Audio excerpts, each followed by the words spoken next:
अस्सलाम वालेकुम, welcome to the sports show Bouncer. मैं हूं आपका होस्ट शेब जट और इस शो में हम खिलाड़ियों को बाउंसर्स कराएंगे। उन खिलाड़ियों को जो मैदान में थे बाउंसर्स को डील कर लेते थे, देखते हैं कि वो यहाँ हमारे बाउंसर्स को किस तरीके से टैकल करते हैं। और आज के शो में दुनिया क्रिकेट के अजीम बल्लेबाज मोहम्मद यूसुफ हमारे सामने होंगे। यूसुफ भाई, आपको वेलकम करेंगे। पाकिस्तान के साबिक कप्तान भी हैं और पाकिस्तान का आपने पूरी दुनिया में नाम रोशन किया। पहले बिल्कुल बचपन से स्टार्ट करते हैं, गली क्रिकेट से लॉर्ड्स तक का सफ़र आपने तय किया, कैसा था ये सफ़र? बिस्मिल्लाहिर्रहमानिर्रहीम।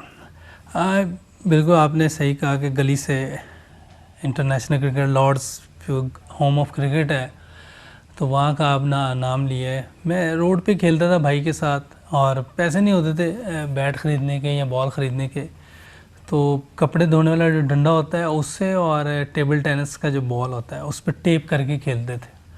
तो वहाँ हमारे करीबी ग्राउंड थी, कार्सन ग्राउंड रेलवे की थी, बहुत बड़े बड़े प्लेयर वहाँ खेलते थे आके। उस टाइम पे क्लब क्रिकेट बड़ी ज़बरदस्त होती थी, मैचेस बहुत अच्छे होते थे। तो वहाँ एक टीम का नेट लगता था गोल्डन जिमखाना का। उनके ऑनर थे हाजी बशीरुद्दीन चगताई साहब, रहमतुल्लाह अलैह, उनको जन्नत नसीब करे, आला मकाम दे। वो उधर से गुजरते थे, उन्होंने मुझे खेलते हुए देखा, तो उन्होंने कहा बेटा आप उधर ग्राउंड में आया करें नेट पे। तो हमने उन्हें कहा ये हमारे पास तो पैसे ही नहीं है, बैट ख़रीदने के नहीं है, किट कहाँ से ख़रीदेंगे, जूते कहाँ से ख़रीदेंगे। उन्होंने कोई बात नहीं, सब हो जाएगा। हालांकि बहुत बुरे हालात थे, गुर्बत थी। तो वो ख़ुद ही मैंने क्रिकेट छोड़ दी। तो मैंने फिर वो टेलरिंग का काम ज़्यादा 4-5 महीने वहाँ गया। वहाँ उनकी क्लब में एक होते थे बाबर भट्ट साहब, काफ़ी क्रिकेटर जानते हैं उनको। वो प्लेयर्स को लेके जाते थे इंग्लैंड लीग खेलने के लिए। तो उन्होंने मुझे उस वक्त पहली दफ़ा ये कहा था कि आप इंग्लैंड लीग खेलने जाओगे। मैं कहा ज़रूर जाएंगे, अंधे को क्या चाहिए तो वो मुझे इंग्लैंड लीग कॉन्ट्रैक्ट मेरा उन्होंने करवाया। 97 में माजिद खान साहब उस टाइम वो थे, चीफ एग्जीक्यूटिव थे। वो एक टूर्नामेंट कराते थे जिमखाना कप के नाम से।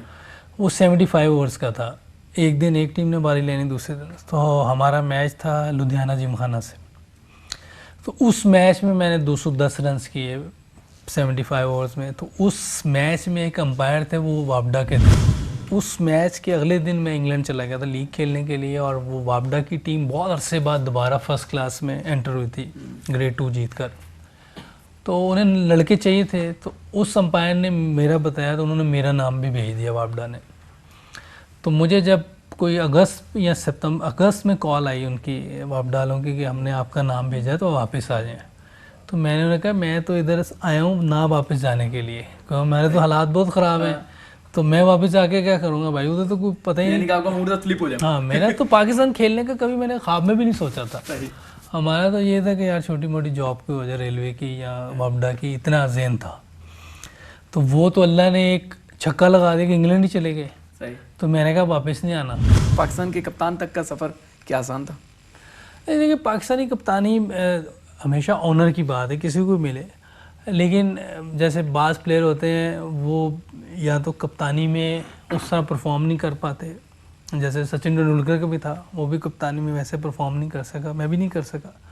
लेकिन कप्तानी मेरा ख्याल है कोई मैटर नहीं करती, आप प्लेयर अच्छे हैं, आपने तो खेलना ही खेलना है, इसमें तो कोई दूसरी राय नहीं है। जैसे सचिन तेंदुलकर ने खुद ही कप्तानी छोड़ दी।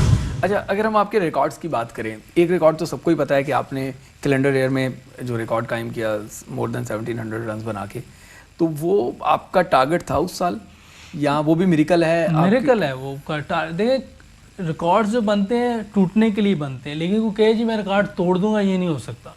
ये तो अल्लाह ही किसी से बनवा दे। जैसे जिस प्लेयर का रिकॉर्ड अल्लाह ने तोड़वाया है, उसका तो सोच भी नहीं सकते कि हम उसके करीब भी चले जाएं। इसी तरीके से अगर हम देखें तो आईसीसी टेस्ट रैंकिंग, बैट्समैनों की रैंकिंग में मोर देन 900 आपके पॉइंट्स रहे, जो एशिया में किसी के नहीं रहे। मेरा ख्याल है बहुत ज़्यादा लोगों को पता ही नहीं होगा, क्योंकि 933 पॉइंट्स मैंने लिए थे, और उस टाइम मैं टॉप 10 में था दुनिया की। जो जब से क्रिकेट हो रही है उस वक्त तक मैं टॉप 10 में था उस रैंकिंग में, 933 पॉइंट्स थे।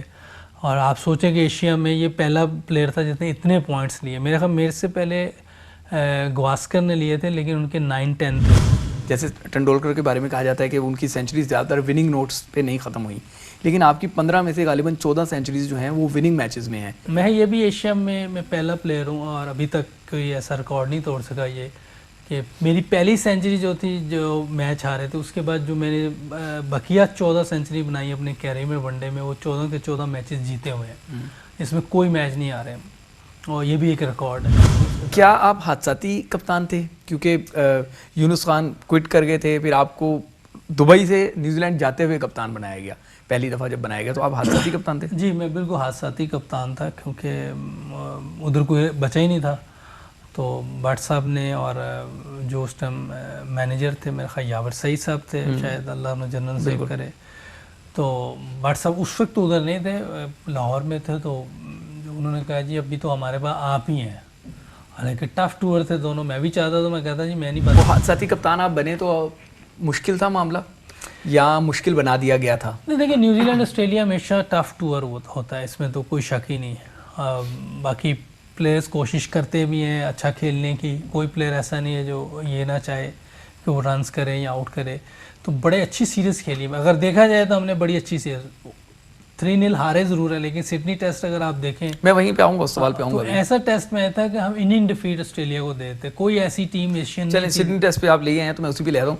एज अ कप्तान आपके सामने टीम जीतती हुई मैच हारती जा रही है, बाद में उससे मुतालिक बहुत सारी चीज़ें भी आई, उस टाइम क्या आपको लग रहा था कि ये मैच स्लिप हो नहीं रहा, स्लिप किया जा रहा है, या कुछ गलत हो रहा है? क्या लग रहा था आपको? देखिए, एज ए कैप्टन या एज ए प्लेयर मुझे ऐसी फीलिंग नहीं आई कि कोई हाथ से कुछ जान के कर रहा है। हाँ, ऐसी चीज़ें हुई हैं कि जो बहुत होनी नहीं चाहिए थी, लेकिन मैं ये नहीं कह सकता क्योंकि मेरे सामने एविडेंस नहीं है कि मैं कहूँगी जान के हुआ है, लेकिन जो हुआ होना नहीं चाहिए था। क्या? मैं कहा बहुत सारे कैचेस ड्रॉप पे, रन आउट मिस हो गए, होने नहीं चाहिए थे, कोई एक आधा हो जाए, लेकिन चलो मैं फिर भी ये कहता हूँ गेम का हिस्सा है, लेकिन मैं ये नहीं कहूँगा कि किसी ने जान के किया, क्योंकि एविडेंस नहीं है ना, एविडेंस के बगैर बात करना मेरा ख्याल सही नहीं। 4 वनडे हो गए, आपकी फॉर्म नहीं लगी हुई थी, 4 वनडे की, फिर 5वां वनडे था, 5वें वनडे से एक रात पहले शाहिद अफरीदी आपके पास आए, उन्होंने कहा कि हमें शुएब मलिक समेत कुछ खिलाड़ियों को रेस्ट करवाना चाहिए। सुबह हुई, सुबह आपको कहा गया, टीम मैनेजमेंट की तरफ से रिक्वेस्ट की गई कि आपकी फॉर्म नहीं लगी हुई, आपने भी कहा कि चलें किसी नौजवान को मौका दे देते हैं, तो आपने रेस्ट करने का कहा। शाहिद अफरीदी कप्तान बने, और कप्तान बनते ही उन्होंने कहा कि शुएब मलिक को मेरी टीम में हर सूरत में होंगे। फिर इस बात पे आप शाहिद अफरीदी से जाके आपने शिकवा किया कि यार रात को तो तुमने शुएब मलिक को मेरे से टीम ने निकलवाया, अब तुम उसको टीम में लेके आ रहे हो, तो ये सारा मामला सुनने में आता है, इस बारे में बताइए ज़रा।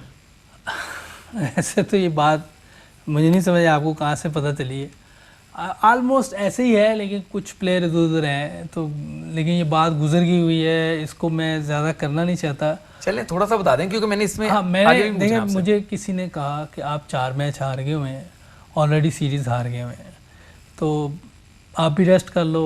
एक प्लेयर ने आकर मैं भी रेस्ट कर लेता हूँ, उसको भी रेस्ट कर दे, सीनियर प्लेयर को, उसको भी। तो मैंने कहा ठीक है। शाहिद अफरीदी ने? नहीं, शाहिद अफरीदी ने नहीं कहा, किसी और ने कहा, मैं नाम नहीं लूँगा। शुएब मलिक को बैठाने का शाहिद अफरीदी ने कहा था? नहीं नहीं, अच्छा, ऐसी कोई बात, ऐसी बात, कोई और थे प्लेयर, मैं नाम नहीं लूँगा उनके। अच्छा। तो मैंने कहा ठीक है, ऐसे कर लेते हैं, वाकई हम हारे हुए हैं, हाँ। क्यों, कोई इसमें वो नहीं है, और टीम मैनेजमेंट भी इस बात पे राज़ी थी, तो मैंने भी कहा चलें ठीक है। लेकिन जब सुबह टॉस होता है तो सिर्फ मैं बाहर था, बाकी सब खेल रहे थे। हाँ। तो मैंने उनसे पूछा यार आपने मुझे ही बाहर करना था, तो उन्होंने कहा अब बस जो होना था हो गया बस। तो उस पर फिर मैंने उस वक्त तो फिर उनसे थोड़ी, उस वक्त मैंने ज़रूर बात की थी मैनेजर से कि ये आपने सही नहीं किया। अच्छा, कौन थे मैनेजर? मैनेजर उस टाइम इंतखाब आलम साहब थे। अच्छा अच्छा अच्छा। तो ये मैंने कहा ये आपने सही नहीं किया। फिर बस वो फिर बाद में जब हम वापस आए तो आपके सामने तो बैन हो गए। तो वो मैं उस तरफ भी आऊँगा अभी, लेकिन ऐसा नहीं लगता कि जब मैनेजर ने आपको आके कहा कि इन सीनियर्स को रेस्ट करा देते हैं, फिर सुबह अफरीदी कप्तान बने, वो सारे सीनियर्स के लिए, तो क्या उससे पहले जो 4 वनडे हुए जिसमें पाकिस्तान टीम हारी, तो डेलिबरेटली हम नहीं कहते चले हारी, लेकिन दिल से लड़के खेल नहीं रहे थे, ऐसा हो सकता है? मैं पहले भी आपसे कहा कि मुझे या तो पता नहीं है, कोई एविडेंस भी नहीं है, ऐसे में नहीं, ऐसा एज अ कैप्टन आपको फील हो रहा था कि लड़के दिल से नहीं खेल रहे? नहीं, वो नहीं। अच्छा चलें, वो मैच में शाहिद अफरीदी ने गेंद चबा लिया, शाहिद अफरीदी पे लग गई पाबंदी, तो आपको जाना पड़ा। अगर मैं मुझे जहाँ तक याद पड़ता है, सेरेमनी में आप गए, सेरेमनी में कमेंटेटर ने कहा कि सुबह शाहिद आपके घुटने का हाल पूछा कि आपका घुटना कैसा है, तो आपने कहा मेरे घुटने को तो कुछ नहीं हुआ। तो शाहिद उन्होंने कहा कि शाहिद ने सुबह कहा था कि आपके घुटने में दर्द है, आपने कहा नहीं मैं तो फॉर्म नहीं लगी थी इसलिए आराम किया। ये क्या मामला है? अब ये मुझे नहीं पता ये क्या किया, बहरहाल मैं तो बिल्कुल ऐसा हुआ था वहाँ पे फिट आपको तो घुटने अब का? मेरे कुछ बिल्कुल ज़हन में नहीं है कि उस टाइम हुआ क्या है ज़्यादा, लेकिन ये ज़रूर है कि मैं फ़िट था बिल्कुल, इसमें तो कोई दूसरी राय नहीं, फ़िट था। ये जो मशवरा दिया गया था उस पर मैंने कहा था ठीक है, अगर हम 4 हार गए हुए हैं तो ठीक है, हम बैठ जाते हैं, 1-2 प्लेयर हम बैठ जाएंगे, जिसको आप कहते हैं वो रेस्ट कर लेते हैं। लेकिन वो सारे फिर खेले हैं, मैं नहीं तो नहीं वो सारे अगर खेले इसका मतलब है साजिश थी। कैसा यकीनी तौर पे अंदर की बातें मोहम्मद यूसुफ बाउंसर्स पर बताते जा रहे हैं। अभी और भी बहुत सारी बातें हैं जो इनसे पूछनी है, कहीं ना जाइएगा, ब्रेक के बाद वो तमाम बातें पूछेंगे जो इनके अंदर छुपी हुई हैं। अहम तरीन खबरें अब एक क्लिक की दूरी पर, आपके पसंदीदा टॉक शोज हों या अहम मुल्की या गैर मुल्की शख्सियात की न्यूज कॉन्फ्रेंसेस, हर लम्हा बाखबर रहने के लिए सब्सक्राइब करें हमारा YouTube चैनल। मौसम की सूरत हाल हो या खेल के मैदान से खबरें, अपने मोबाइल फोन से मुल्की और बैनुल-अक़वामी अहम खबरों तक रसाई के लिए डाउनलोड कीजिए मोबाइल ऐप। बावसूख ज़राए से मुसद्दिका खबरों, तज्ज़ियों और तबसरों से मुस्तफ़ीद होने के लिए विजिट कीजिए पाकिस्तान की सबसे बड़ी न्यूज वेबसाइट www.arYnews.tv। इन सब के अलावा पाकिस्तान का सबसे बड़ा फेसबुक पेज हो, सबसे बड़ा न्यूज इंस्टाग्राम अकाउंट या फिर ट्विटर, ARY न्यूज पहुंचा रहा है खबरें सबसे पहले आप तक, ताकि आप रहें हर लम्हा बाखबर।